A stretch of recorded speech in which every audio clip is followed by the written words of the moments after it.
What comes in your mind when you listen to the word communication?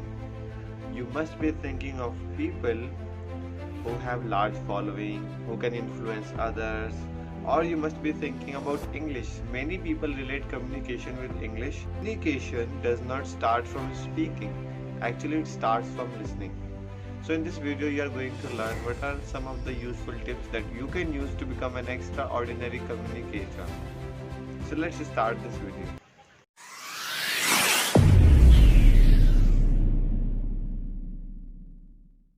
Hi, I am Dinkar from Team Mindiology, and today in this video we are going to discuss the tips to become an extraordinary communicator. So let's get started. मैं आपसे 5 बातें share करूंगा और ध्यान से सुनना. Now if you don't implement whatever I share with you, it has no use. It would be just like many other videos that you watch and forget. Okay? I don't want you to do that. So I request you to use even one tip which I will be sharing with you.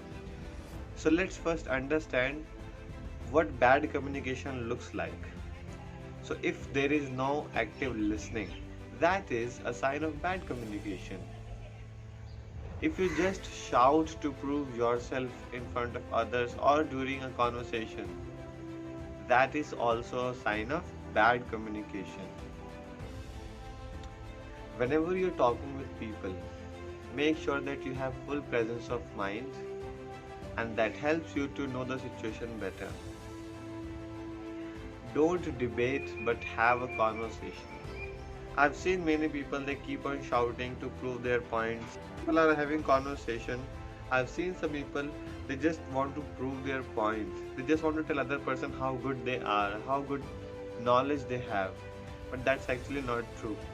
You should have a conversation, not a debate. Do not shout when you are talking to people.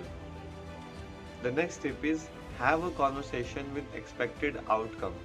Many times we talk with people without any matter, without no topic, with no logic, and that wastes our time. So do not do that. Do not waste your time. Try to have an expected outcome of your conversation. Have you seen the TV debates? How these people do debates, they keep on shouting with one another and then there is no outcome of that. We don't reach to any conclusion. So make sure that whenever you are communicating, at that time try to have an expected outcome of the conversation. Maybe you form the outcome in your mind or you can discuss it. What do you want to achieve out of this communication? Next tip is avoid using but and if.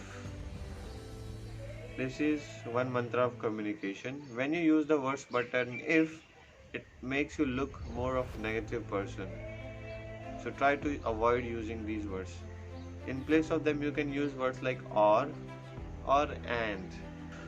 Thank you so much. If you liked the video, then please go ahead and subscribe to our channel. If you liked any of the tips, please mention in the comment section what did you like and what can be improved. Thank you very much.